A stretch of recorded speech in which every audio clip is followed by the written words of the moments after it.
The United Earth Expeditionary Fleet had never encountered anything like the Arcanthians.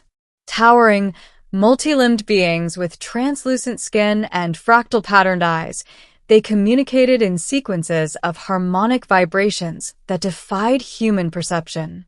To mediate, the fleet had brought on Dr. Leora Kale, a linguist and cybernetic translator with a reputation for bridging impossible gaps between species. She was quiet, unassuming, and, as far as anyone believed, strictly an interpreter.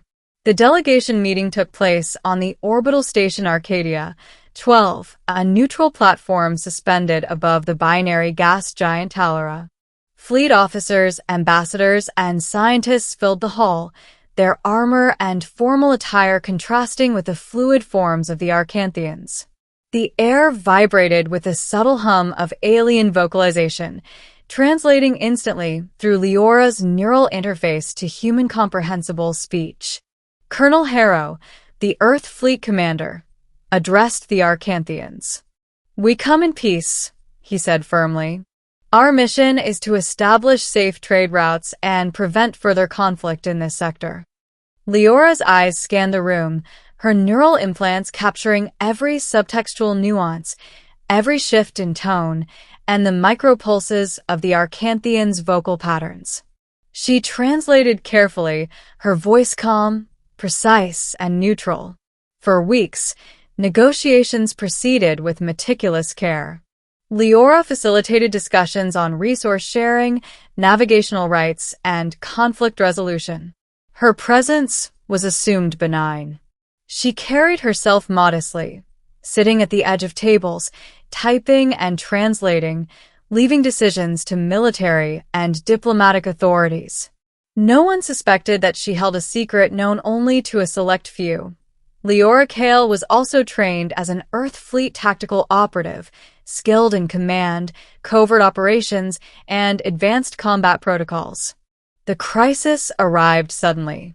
Intelligence reports indicated that a rogue faction of Arcanthians, the Shard Collective, had been secretly mobilizing warships near the neutral zone. Their weapons could disable entire fleets within minutes, and their coordination algorithms rivaled anything in human military history. Harrow convened an emergency meeting, and Leora was present only in her usual translator role. "Do we have a way to neutralize them without escalating to war?" asked Admiral Vestra. "Not conventionally." Leora translated for the Arcanthian delegates, her voice steady. Then, to the humans, she murmured quietly, "I can handle it, but I'll need authorization." Harrow nodded grimly. "Do whatever it takes.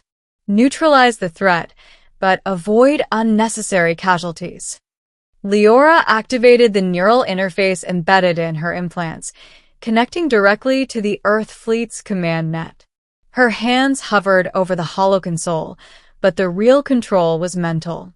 She was no longer a translator. She was the executor of the kill command. In the space beyond the station, Shard Collective warships loomed like shadows. They did not know that the command for their destruction was already encoded in signals only Leora could transmit.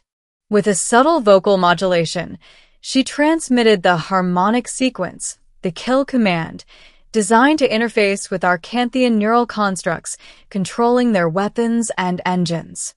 The effect was instantaneous. Shard warships froze, engines cutting out, energy fields collapsing. The rogue pilots' attempts to override failed. Their neural circuits had been programmed to obey a harmonic command they could not resist. In the span of seconds, the threat dissolved without a single human or loyal Arcanthian casualty. Back in the meeting hall, the reactions were priceless. Officers and diplomats alike stared at Leora in stunned silence. Eyes wide, voices hushed, the realization hit. The translator had just neutralized a full-scale fleet single-handedly. Colonel Harrow stepped forward, his usual composure shaken. "Dr. Kale, you just executed a full neutralization protocol?" Leora's calm eyes met his. "The kill command was pre-approved," she said. "I issued it.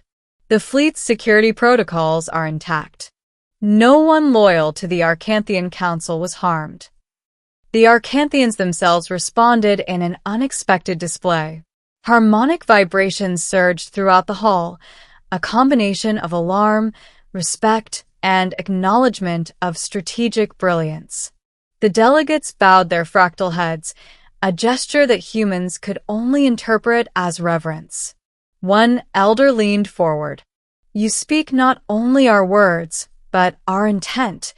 It resonated through Leora's translator. "You command more than language. You command outcomes." From that moment, Leora was no longer viewed merely as a translator. She became the bridge between species, the executor of command, and a symbol of humanity's unexpected capability to influence interstellar events. Fleet officers, diplomats, and scientists alike treated her with deference. Some, previously skeptical of Earth's military potential, began to recognize the subtle genius of blending intellect, linguistic skill, and tactical precision. Over the following weeks, Leora continued to serve in dual capacities. She translated daily communications between factions, facilitated trade and peace talks, and monitored strategic threats in the sector. At the same time, she was authorized to issue precision commands when rogue elements threatened stability. Each time, her interventions were surgical, destroying only what was necessary, preserving life where possible, and maintaining the delicate balance of power. Her reputation grew beyond the fleet. Across the neutral sectors, whispers spread. The translator who speaks kill commands. Stories circulated in cantinas, command halls, and intelligence networks alike. Aliens who had once dismissed humans as weak now regarded Earth operatives with cautious respect. And Leora, though understated, carried the burden of authority gracefully. She understood that every command was not just a measure of power but a test of judgment, morality, and restraint. Years later, during a ceremony aboard Arcadia 12, the Arcanthian Council formally recognized Leora Kale as an honorary tactical commander. She received honors not for the battles she had fought, but for the precision, ethics, and ingenuity with which she exercised lethal authority. In her acceptance speech, she spoke with humility. "Power is not in the weapon, the command, or the technology," she said. "Power is in understanding the consequences of action, in knowing when to act and when to restrain. Today, I am honored to stand not just as a translator, but as a guardian of balance between our worlds." The human officers and attendants felt a profound sense of pride, while the Arcanthians experienced a rare mix of awe and trust. Leora Kale had changed the perception of humanity across the sector, not through brute force, but through intellect, courage, and the judicious use of authority. And so, the legend endured. They had believed she was merely a translator. They had underestimated her role. But when the kill command was issued, the galaxy witnessed the unparalleled potential of one human mind and one decisive action. The story spread, inspiring future generations of diplomats, linguists, and operatives alike, proving that sometimes the most unassuming figure in a room could wield the power to shape entire civilizations. In the end, Leora Kale returned to her work, quietly translating treaties, monitoring sector stability, and mentoring cadets.